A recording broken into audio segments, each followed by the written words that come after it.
Good evening. It's the first day of a new month. Welcome to the news tonight. I'm Zaka Jacob. It's been a day of contrast for both the BJP and the Congress. While the ruling party is aiming to add another 50 lakh new members, the main opposition party is clearing the decks for yet another Gandhi to take over. This is the news tonight, and these are the headlines.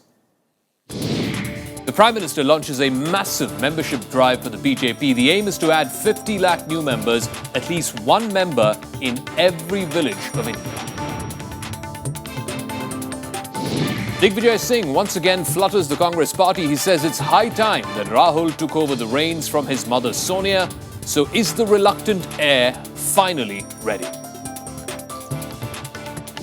This is a bit of a shocker. Get set to pay for a charge for withdrawing your hard-earned money.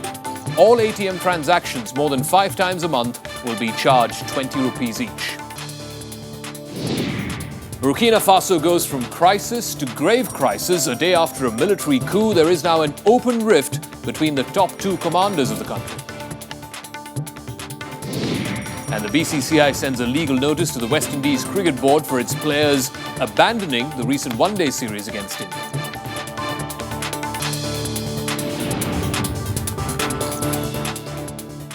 All right, so our top story tonight. Launching a mega membership drive for the BJP here in Delhi, Prime Minister Narendra Modi today said that the party must aim for a diverse and inclusive approach to attract new members, particularly young members, to its fold. He outlined the BJP's massive push. The Prime Minister said the party's membership drive should become a global example in political inclusiveness. Through this campaign, the party is aiming to add at least another 50 lakh new members. That is going to be a staggering 4-fold increase in the BJP's community of members. Hoping to ride high on the Modi wave and the recent election victories in Maharashtra and Haryana, the Prime Minister today said the aim should be to have at least one member of the BJP in every single village of the country. ये Bharatiya Janata party का करोड़ों सदस्यों का गुलदस्ता ऐसा होना चाहिए कि किसी भी भूभाग के व्यक्ति को लगना चाहिए कि मेरा भी कोई फूल इस गुलदस्ते में है। समाज के हर वर्ग को लगना चाहिए कि मेरा भी कोई प्रतिनिधि इस गुलदस्ते में है। पढ़े हुए समाज के अग्रवर्ग के लोगों को भी लगना चाहिए इस गुलदस्ते में मेरा भी फूल है। अनपढ़, गरीब, जिसको जिंदगी में जीने के लिए कठिनाइयों से जीना पड़ता है, उसको भी लगना चाहिए कि इस गुलदस्ते में मेरा भी फूल है। इस अभियान के द्वारा हम भारतीय जनता पार्टी का आधार देश में कश्मीर से कन्याकुमारी और आसाम से गुजरात तक हर प्रांत में बूथ तक विस्तृत कर देश की बहुत बड़े संख्या में नागरिकों को हम जोड़ना चाहते हैं। While on the face of it, the BJP seems to be going from strength to more strength, the other end of the political spectrum is in complete disarray. The Congress party, it's been in churn now for a while. Since the colossal defeat back in the general elections, sections of the party had started speaking up against the leadership, particularly against Rahul Gandhi, who is perceived as a reluctant leader. Now, all of that has been put to rest thanks to Rahul's Man Friday, General Secretary Digvijay Singh. What is the general feeling of the Congress workers? That Congress has always encouraged younger people to lead the party. So therefore now I think the time has come when Mr. Rahul Gandhi should take charge. The timing should be left to Mr. Rahul Gandhi. When it comes to setting the cat among the pigeons, trust Digvijay Singh to do it. The Congress General Secretary with his latest comments, which have sparked off a huge buzz, both within and outside the Congress party. In an interview to a business daily, Digvijay Singh said it's high time that Rahul Gandhi took over as Congress president from his mother Sonia Gandhi. In fact, according to Singh, the earlier, the better. ये सारी बातें तो अंदर की बातें हैं, party के अंदर होती हैं, बाहर नहीं होती हैं. Mr. Rahul Gandhi does not hanker after power. He is unlike Mr. Modi, who can't live without power, who can't breathe without power. That is what I had said. Rahul Gandhi has always been seen as a reluctant heir. He's had a mixed record in elections ever since he took over, first as General Secretary in 2005 and then as Vice President in 2013. The Congress suffered its worst defeat in history in the general elections. More recently, it lost power in Maharashtra after 15 years and finished third in Haryana. Rahul has been clobbered under the Modi wave. And predictably, political reactions have not exactly been kind to him.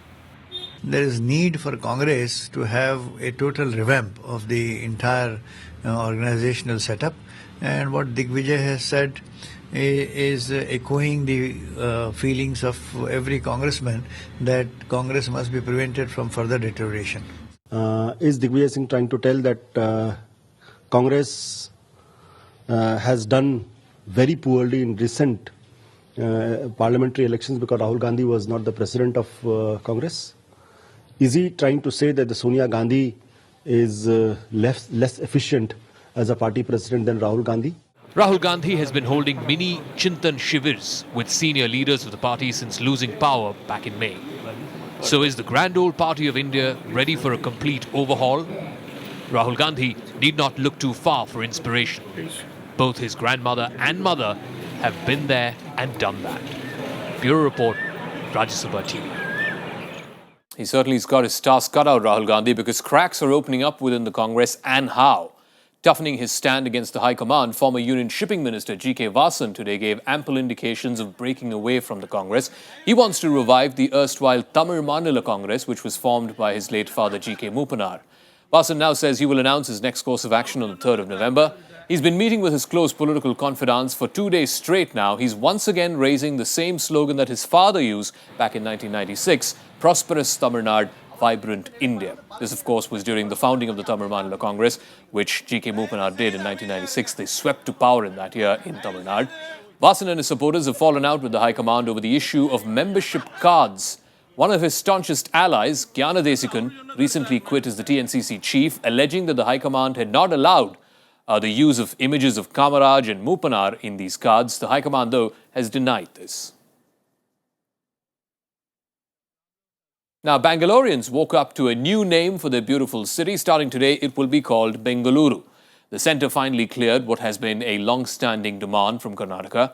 The change synchronizes with the day the state was founded, State Formation Day, or Karnataka Rajyotsava as it's known. In tandem, 11 other cities across Karnataka were also rechristened. Some of the prominent ones include Mysore, which will now become Mysuru, Hubli becomes Hubballi, and Mangalore becomes Mangaluru. The change comes into effect starting today, the 1st of November. From last 8 years, Karnataka was insisting that all the names of our cities should be pronounced in pure Kannada. Britishers have gone, but unfortunately the British spell remained. India is one country where the unity in diversity is there. So in Karnataka, naming them as the Kannada names gives a moral boost for the people of Karnataka. And staying with Bengaluru, the principal and director of the school there in that city, where a 6-year-old girl was allegedly sexually assaulted, both were arrested today. The state government is now warning of tough action against managements who flout safety norms for children. Now, the duo are from the Cambridge school. They were arrested under IPC sections 188 and 336. This is the third arrest in this incident. The girl was allegedly sexually assaulted twice in the school premises, first on the 28th of October and then the following day. Hindi teacher Jay Shankar was arrested yesterday after he admitted to the crime. After sexual assaults of minor girls spiked in city schools, the Bengaluru police had recently come out with safety guidelines which have to be observed to ensure the safety of children. Prime Minister Narendra Modi met the secretaries of the central government for high tea today. During the interaction with bureaucrats, the Prime Minister is believed to have inquired about the work done by different ministries. The PM is also supposed to have talked about the next course of action for each of these ministries.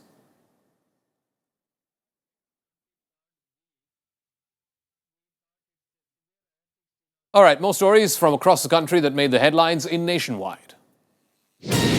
Oh, this is a big shocker. As per new RBI guidelines, starting today, you will be charged 20 rupees for every transaction if you use your ATM for more than 5 transactions per month. The charges are applicable for both cash withdrawal as well as any other usage from an ATM, whether you want to check your balance or mini statement. For transactions from other banks' ATM, the limit has now been set at 3 transactions per month. This, of course, is in the big cities of the country. In non-metros, free ATM withdrawals from your own bank can continue. However, it's been brought down to 5 transactions per month from the ATMs of other banks. The outgoing chief of the Central Board of Direct Taxes, KV Chaudhary, has now been appointed as a special advisor to the investigation team that's probing the black money case. Chaudhary is a senior IRS officer. He's also an expert on tax issues as well as financial investigations. A boat capsized in the Gadi Dam in Bihar's Jamui district Saturday afternoon. It drowned 12 people. The bodies of 6 have been fished out. Further search operations are currently underway. 16 people were on the boat when the incident happened. 4 of them managed to swim to safety. Amid ongoing protests by opposition parties, including the BJP as well as the left parties, the Tamil Nadu government today hiked milk prices by as much as 10 rupees a litre. Milk will now cost 34 rupees from the earlier 24 rupees for a litre. The principal opposition party, the DMK, is planning a statewide protest against this Monday. Staying with Tamil Nadu, it's curtains down for the Finnish handset maker Nokia and its Sriperumbudur plant near Chennai. Over 800 employees will get anywhere between 6.5 lakh rupees and 10 lakh rupees as severance packages. Once touted as the world's best Nokia plant, the Finnish MNC's downfall has been attributed to the rise of smartphones from rivals like Apple and Samsung. Here in India, it's been compounded by tax trouble, both from the central as well as state governments. What a mighty fall it's been for Nokia. We'll take a break here in the program. When we return, all the international stories, including no forced quarantine on suspected Ebola patients in the United States. This after a nurse in Maine kicked up a fuss. Details coming up when the News Tonight returns.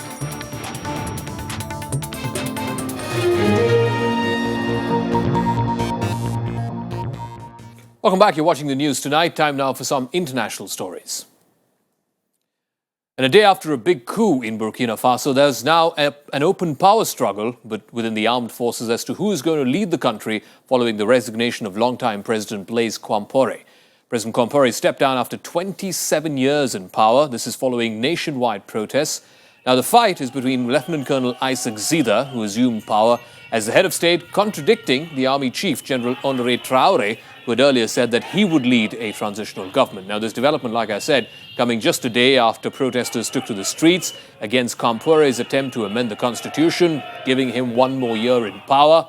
The violent protests then forced the president to declare a state of emergency on Thursday, and then this is what ensued. De définir de manière consensuelle avec l'ensemble des partis politiques et des organisations de la société civile les contours et le contenu de cette transition démocratique apaisée, j'assume désormais, à partir d'aujourd'hui, les responsabilités de chef de cette transition et de chef de l'État pour assurer la continuité de l'État.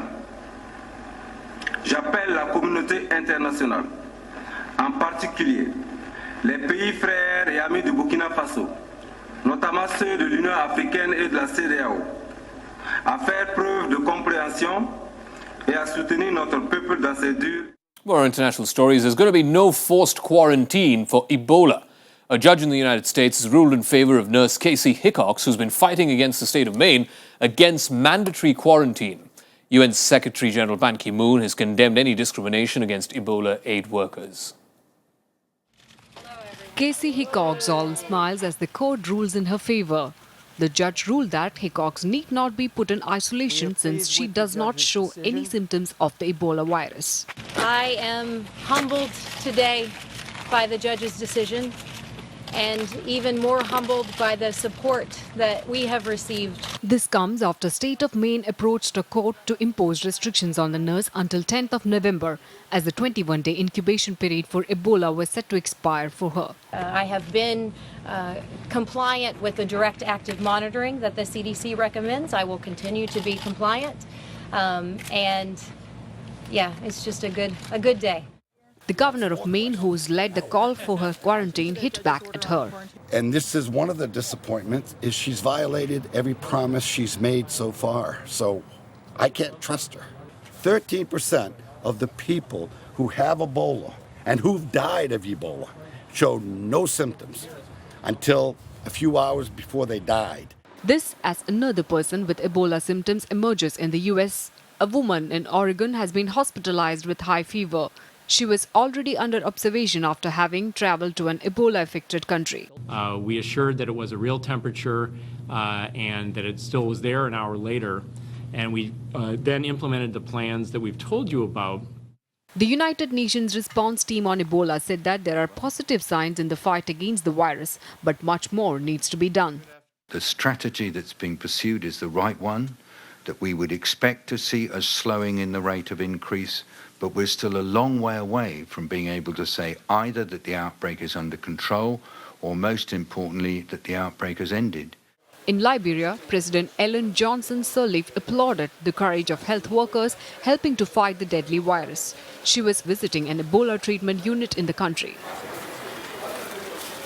To control the spread of Ebola in Liberia, residents of Grand Cape Mount County have set up their own task force. Local volunteers are making sure all those who pass the checkpoint wash their hands and have their temperatures read. A much-needed stronger effort to control spread of Ebola virus. Bureau Report, Rajya Sabha TV. And staying with the United States, this is the second blow in a week to the idea of commercial and non-government aided flights to space. Spaceship Two, it's a rocket plane that would have one day carried tourists into space. It crashed soon after a test launch Friday. It killed one of its two pilots.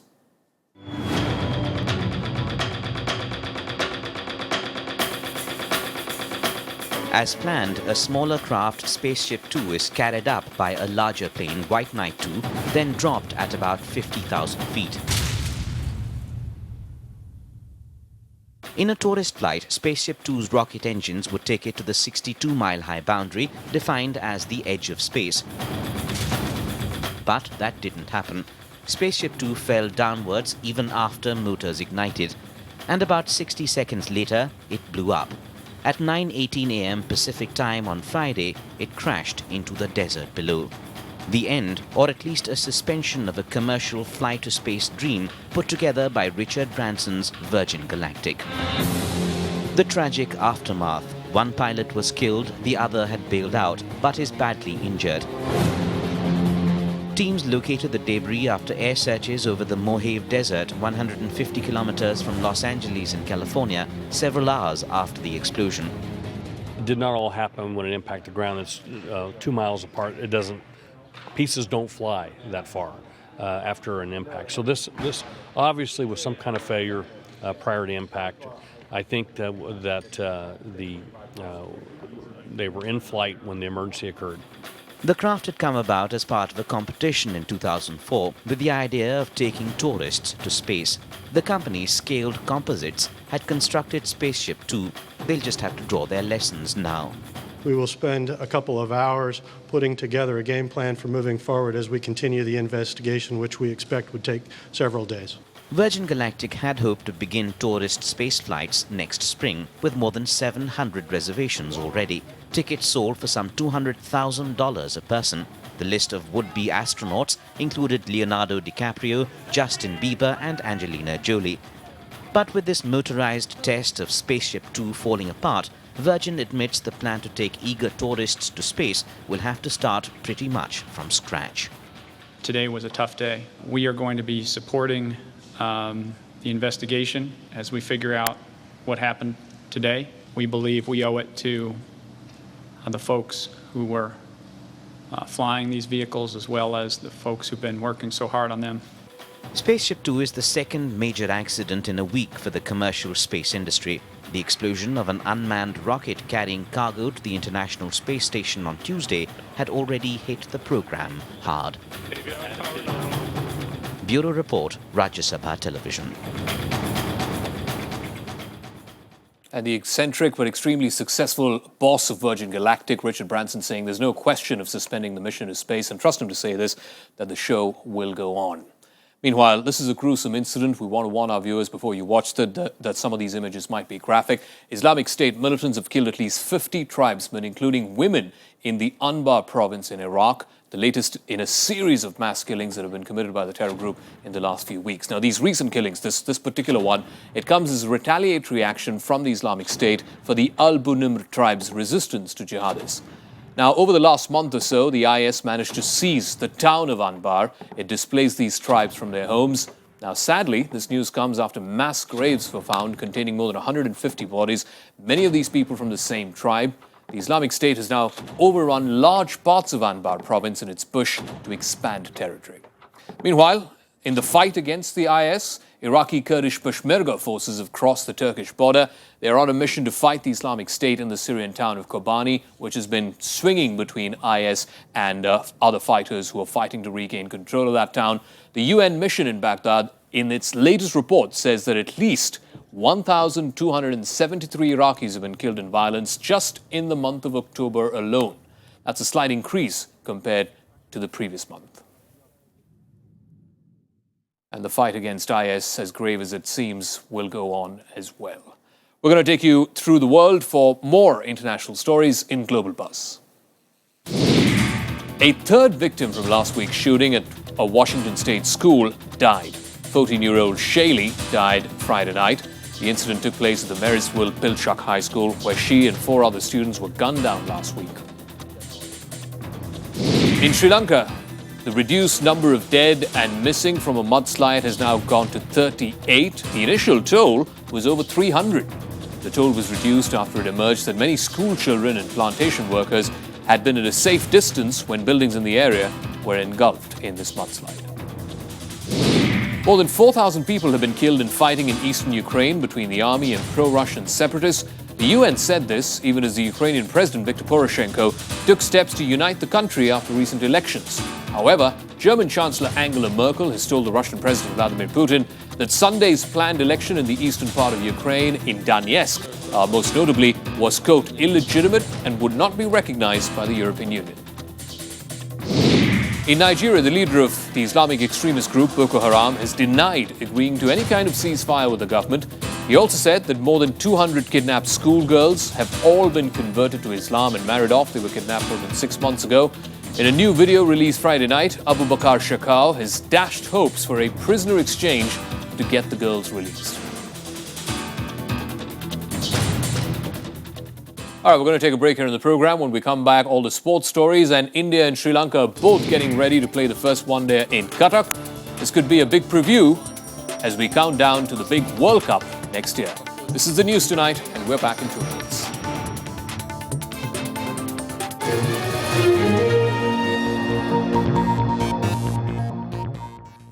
Welcome back. You're watching the news tonight. Time now for some sports stories. The West Indies Cricket Board will have to cough up and get this, more than $40 million in order to stave off a lawsuit from the BCCI. This, of course, in response to the abandoned tour of India last month. The BCCI has told the WICB that its losses are a result of the abandoned one-day and test tour, which has been estimated, according to the BCCI, at 258 crore rupees. That's a shade under $42 million US. It gave the WICB 15 days to come up with a plan of compensation.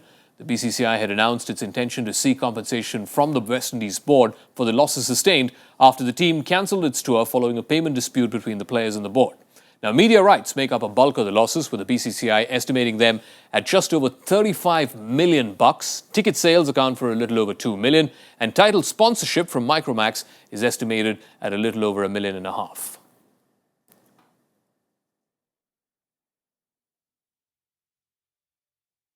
All right, that's going to be interesting to see how a cash-starved West Indies board is going to pay up $40 million plus to the BCCI, which is the richest board in the world of cricket. All right, more sports news coming up in Sports Beat. As a response to that botched tour with the West Indies, India will now take on Sri Lanka. This is going to be the first game of the 5-match one-day series. It's going to happen at the Barabati Stadium, Cuttack, Sunday. This is the makeshift series arranged by the BCCI after the sudden pullout of the West Indies team. Now, both teams, and this is interesting, they're eyeing to win the series. The outcome is going to have a huge impact in the build-up to the big ICC World Cup, which is going to happen next year, February and March in Australia. Defender Deep Grace Ekka will lead the junior women's hockey team to New Zealand. This is going to be for a 6-match test series. It starts the 5th of November. Hockey India made this announcement in New Delhi Saturday. An 18-member team was selected after trials conducted at the Sai Centre in Bhopal on the 20th of October. In case you're a fan of Andy Murray, this won't please you. Defending champion Novak Djokovic dismissed the British 8th seed 7-5, 6-2 to reach the semi-finals of the Paris Masters. He will now take on Japan's Kei Nishikori, who defeated Spanish 4th seed David Ferrer 3-6, 7-6, 6-4. With this win, Nishikori became the first Asian-born singles player to qualify for the ATP World Tour Finals. What a fantastic 2014 Nishikori's had so far. And that should do it for this Saturday edition of the News Tonight. From me, Zaka Jacob, and the rest of the team, if you'd been tuned into the show, thank you very much for your time. Enjoy the rest of your weekend, and we'll catch you again Monday night, same time. Bye-bye.